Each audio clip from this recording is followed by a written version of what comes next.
Bonjour et bienvenue dans notre rendez-vous hebdomadaire législatif 2012, le face-à-face avec David Revaud-Dallon, journaliste au Monde, et Jean-Marc Lèche, président de l'Institut de sondage Ipsos, notre partenaire d'ailleurs. Bonjour, messieurs. Et l'on commande bien évidemment avec vous ce premier tour des législatives, un scrutin qui n'a pas bouleversé les foules, si l'on en croit l'abstention record, plus de 42%.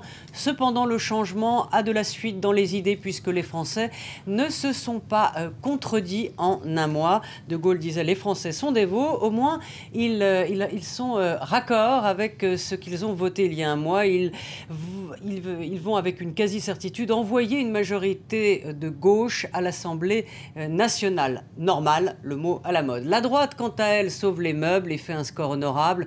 Le Front national confirme son implantation. Le Front de gauche a le moral en berne avec l'échec de son leader Jean-Luc Mélenchon.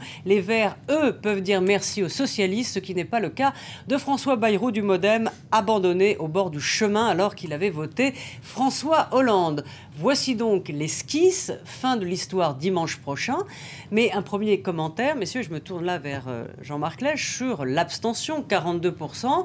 On note une lassitude des Français pour le scrutin, parce qu'on est en campagne depuis belle lurette, depuis les primaires socialistes, dans le fond, où les Français n'arrêtent pas de voter. Ce qui est intéressant là, c'est un paradoxe quand même. Vous avez 22 points d'abstention en plus par rapport au premier tour de la présidentielle.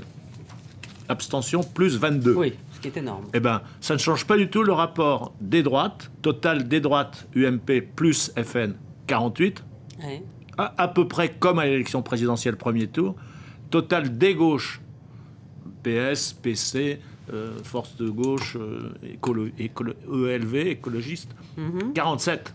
Comme à la présidentielle. Donc le rapport gauche-droite, les gauches, ne change pas, alors qu'il y a 20 points d'abstention. Donc ce sont les mêmes qui se sont abstenus à la présidentielle et aux législatives? Ça sûrement, mais il y en a quand même 20 points de plus. Alors ceux qui se sont abstenus, c'est politiquement équilibré. Pourquoi? Parce que, pour faire court, c'est à la fois la mémé qui prend du thé dans le sud de la France, au bord de la mer. Vous voyez ce que je veux dire? On voit très bien. Mettons à Cannes. Hein, ouais. Et de l'autre côté, le petit gars des cités qui a voté à gauche au premier tour et qui n'est pas venu voter à la législative, mettons le loulou de Montfermeil. Bon, donc c'est ça qui s'est produit. La chance de la gauche et la malchance de la droite, c'est évidemment d'avoir pour la gauche une abstention non sélective politiquement, donc structurelle. Ouais. Et pour la droite, l'ennui, c'est qu'elle n'a pas réussi à mobiliser, alors qu'il y avait moins d'anti-sarkozysme comme élément de motivation des gens pour voter pour elle. Alors peut-être la chance pour la droite, c'est cette abstention parce qu'elle limite les triangulaires. Abstention qui limite les triangulaires, qui sont, je le rappelle, assez limités. On devrait avoir entre 0 et 3 députés Front National à l'Assemblée nationale sur une trentaine de triangulaires, alors qu'on en escomptait entre 50 et 100, notamment à gauche. Donc effectivement, bonne nouvelle pour la droite. C'est vrai que ce que dit Jean-Marc est très intéressant. Quel que soit le taux de participation, le rapport de force reste inchangé. Oui. On a 3 points de plus par rapport au record de 2007. C'était 39,5 à l'époque d'abstention. Aujourd'hui, c'est 42,7. C'est énorme. En 2007, la gauche avait 10 points de moins et la droite avait 10 points de plus. Absolument. À l'élection de 2007. Et quel que soit, je dirais, ce taux d'abstention très élevé, on a quand même un vote de ratification, de confirmation, quelque part. Ce scrutin de cohérence, c'est la réplique du deuxième tour de la présidentielle du 6 mai, où on avait, rappelez-vous, un François Hollande pas largement gagnant, pas non plus ric-rac, mais pas avec une avance démesurée. Et là, c'est encore un peu le même processus. Mais tout de même, versus de 2007, c'est-à-dire que dans les rapports gauche-droite, c'est la droite qui prend la place de la gauche. C'est-à-dire que tout est inversé. Aujourd'hui, il est clair que la droite a besoin des voix de l'extrême droite. Sinon, avec 35-34% pour l'UMP, les candidats UMP n'ont pas de réserve ailleurs qu'au FN. Il y aura beaucoup de duels UMP-PS. Donc, avec l'arbitrage, c'est les voix FN. Oui. Ils vont voter qui, eux? Alors, ce qui est intéressant là et nouveau, c'est que les électeurs UMP, ils ont davantage envie d'une alliance avec le FN. Oui, on l'a vu d'ailleurs dans un sondage de chez nous, Ipsos. Oui. J'ai l'habitude de faire le pâté maison, moi. Donc, ils ont besoin davantage. L'UMP souhaite, parce qu'ils en ont davantage besoin, et le FN, lui, il a l'intention de bouder. Donc, Marine Le Pen, hier soir, est partie sur un scénario antisocialiste qu'elle a rectifié en cours de soirée, du reste chez nous, France 24, qu'elle a rectifié en cours de soirée en disant qu'il fallait être contre les deux. je pense que les électeurs ont envie d'être plutôt contre les deux. Les électeurs FN, à raison d'un peu plus de 40%, n'ont pas envie d'un choix gauche-droite, donc ils vont rester à la maison. En ce qui concerne la gauche, puisque vous, pour Le Monde, vous êtes un bon spécialiste de la gauche, en fait, ce qui reste à déterminer pour ce second tour, dimanche, ça va être, dans le fond, la majorité absolue. Est-ce que la gauche, le PS, aura seule sa majorité absolue? C'est évidemment un rêve éveillé, mais est-ce que ça aurait lieu dimanche, où ils auront cette majorité avec leurs alliés, c'est-à-dire les Verts et le Front de gauche? Alors, c'est la dernière inconnue de ce scrutin. La victoire est assurée. À quel niveau se situe le curseur? Voilà toute la question. Elle est quand même assez importante. Il faut quand même... Alors, on le disait tout à l'heure, il y a une réplique de la présidentielle, une sorte de cohérence. Mais en même temps, la victoire de la gauche est un petit peu plus plaisante que prévu, notamment pour le président et son Premier ministre, pour pas mal d'aspects. Et d'abord parce que personne ne tablait, dans les derniers jours qui précédaient ce premier tour, personne ne tablait sur une majorité absolue du PS seul. Or, elle est aujourd'hui possible, puisque selon les différents instituts, le PS devrait à lui tout seul récolter entre 275 et 340 sièges, alors que la majorité absolue est à 289. Ouais. Donc, quand même une très bonne surprise. Si d'aventure le PS l'emportait seul, c'est un peu la porte ouverte à toutes les réformes possibles et imaginables pour François Hollande, qui n'aura à s'embarrasser ni du trublion mélanchoniste, ni de l'aiguillon ou de l'électron écologiste. C'est tendu entre la gauche. Quand on veut faire des réformes institutionnelles, la majorité des 3/5 au Congrès est nécessaire. Donc ça, il faudra regarder. Mais ce qui peut se produire, ce que je crois, si les électeurs FN sont aussi boudeurs qu'on l'a dit, à ce moment-là, le PS, il a sa majorité à lui tout seul. Alors, ça sera une petite surprise. Pour eux, une divine surprise, parce qu'après tout, on peut utiliser le mot divin, puisque le Premier ministre me donne de plus en plus l'impression d'être un clergyman. C'est un curé. Donc la façon avec laquelle ces gens-là ont essayé de freiner sur la poussée est assez intelligente. Les Français vont se réveiller avec une majorité peut-être plus large à gauche socialiste qu'ils ne souhaitaient. Donc c'est pas une vague, c'est une vaguelette? Non, c'est important quand même. Ça va faire perdre autour de 100 à 120 députés du côté de l'UMP par rapport à avant. Mais je dirais que c'est un rouleau, comme on peut en observer à Biarritz. C'est pas encore un rouleau compresseur, mais en tout cas, c'est un petit peu plus qu'une vaguelette. Le changement était perceptible dès hier soir. On sort quand même d'un président et d'une équipe bling-bling. Oui. Et là, on est en train d'entrer avec le président et le Premier ministre dans une majorité tough-tough. C'est quand même quelque chose qui n'a rien à voir avec... Entre le bling-bling et le tough-tough, c'est pas du tout la même chose. Alors, est-ce que le quinquennat de Nicolas Sarkozy a reçu une dernière sanction avec ces législatives? Quand on entend Copé, il dit, mais dans le fond, on est à touche-touche avec le PS et la gauche, c'est pas si déshonorant. Du point de vue, bien sûr, du point de vue des pourcentages, il a raison, puisque gauche et droite, enfin PS et UMP sont à 35 versus 35.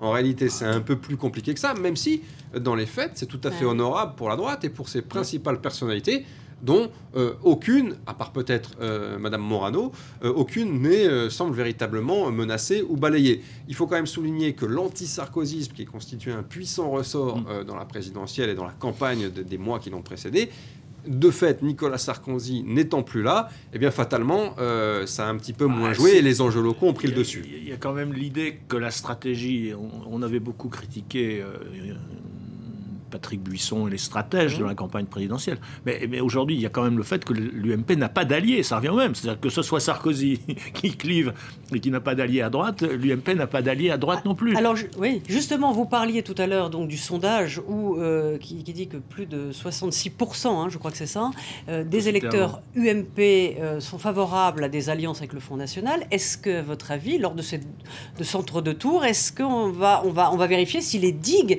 sont solides entre le cordon sanitaire reste solide entre le Front National et l'UMP. Le comité politique de l'UMP va être pour le nini, c'est-à-dire ni les uns ni les autres. C'est ce qu'ont déjà déclaré messieurs Fillon et Copé. C'est ce qu'ils vont faire. Mais il y a pas des petits accords locaux en loose day. Sûrement.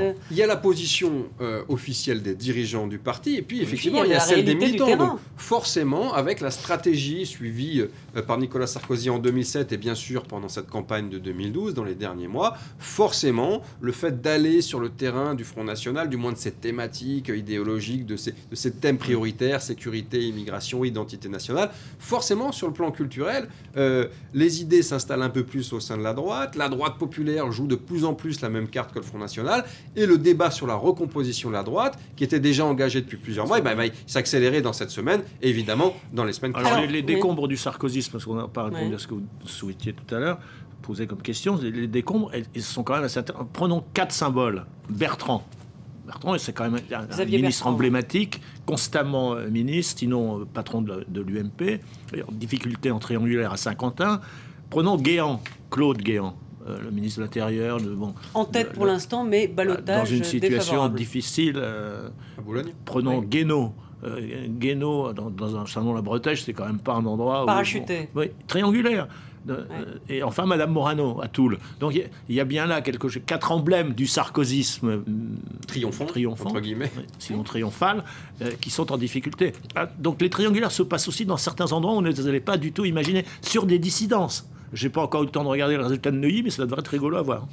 Je reviens, Roselyne, sur votre question tout à l'heure, sur le rapport à Jean-Luc Mélenchon. On a évoqué cette possibilité de majorité absolue, c'est pas le seul motif de satisfaction pour le PS. Il y a d'abord, effectivement, cette disparition de Jean-Luc Mélenchon, qui est aussi une très bonne surprise pour François Hollande, qui voit disparaître de l'Assemblée nationale quand même un sérieux trublion sur son aile gauche. On a également les écologistes qui sont aussi un petit peu moins forts que prévu. Ils ne sont pas du tout assurés d'avoir un groupe. Là encore, des vignes surprises. Donc, le coup du pétard de Cécile Duflot, si jamais le PS a sa majorité absolue, fera flop, si c'est un peu pétard mouillé. Commencer à sec, il finit mouillé. Et puis, troisième élément, je vais pousser le bouchon un peu loin, mais souvenez-vous qu'une majorité rose, une chambre rose horizon ou bleu horizon pour la droite, c'est-à-dire une très large majorité à 350-400 députés, c'est principalement un motif de souci pour la suite, dans la mesure où il faut gérer tout ça, et que les égos, et que le sentiment de puissance, forcément, rend les députés un peu turbulents. Et là, s'il a la majorité absolue, une majorité quand même absolue ric-rac qui assure à ses membres qui vont se tenir à carreau. Surtout si les Verts ne sont pas arrogants. Surtout si les communistes qui ne peuvent pas avoir plus de 15 élus ont une difficulté à faire un groupe, ça veut dire que c'est extrêmement facile dans les négos, parce que le prochain rendez-vous électoral, c'est les municipales de 2014. Or là, il faut bien que les Verts, plus les communistes, plus le Front de gauche, plus les socialistes, plus les radicaux, puissent s'entendre. Et donc la législative donne un élément de structuration des débats tactiques pour la composition des équipes municipales de 2014. Le dernier point quand même qu'il faut qu'on mentionne, c'est que la France, on le sait, n'aime pas les remakes. Les Américains adorent les films qu'on refait tout le temps. En France, ça ne marche jamais. Même La Cage aux folles, ça n'a pas fonctionné. Donc, la France est un pays atypique. Et là, qu'est-ce qu'on a fait ? On a finalement sorti le sortant, Sarkozy, qu'on a beaucoup aimé en 2007. On a mis Madame Royal dans un ballottage compliqué avec un dissident socialiste. Et enfin, on met François Bayrou quasiment out. Donc les 3 principaux acteurs du film de 2007, qu'on avait beaucoup aimé, comme on aime les films de Claude Sautet, cette fois-ci, ils sont couchés. C'est vrai, effectivement, on a les 3 têtes d'affiche de 2007 qui avaient été si flamboyants, souvenez-vous, on les a tant aimés, ils n'étaient pas forcément tant aimés eux-mêmes, mais 3 disparitions politiques, enfin du moins à court terme. C'était le premier homme, la deuxième femme et le 3e homme de 2007. Et là, il y a un 4e élément à rajouter et qui n'a pas pris 5 ans, c'est le cas de Jean-Luc Mélenchon. Lui, 4e homme de cette présidentielle 2012, qui avait fait une belle campagne, qui avait atterri... Il avait l'air en colère hier. Alors, il avait l'air surtout d'avoir pris un coup de massue quand même, parce qu'il ne s'attendait pas à ce score. Il faut quand même rappeler aujourd'hui quel a été finalement le pari fou de Jean-Luc Mélenchon, qui n'a pas su s'arrêter à la fin de cette campagne, qui avait fait une belle campagne, qui avait fait un peu moins que prévu, et qui finalement s'est mis dans un espèce En France, même les déménageurs sont déménagés. Voilà, et donc c'est les choses, non pas de la vie, comme dirait Claude Sautet, les choses de la politique. Eh bien, nous continuons à vous en parler toute la semaine, bien sûr, sur France 24. On se retrouve, en tout cas pour le second tour, dimanche, avec vous aussi, Jean-Marc et Michel Cotta. Merci, David, et l'info continue sur France 24. À bientôt, merci.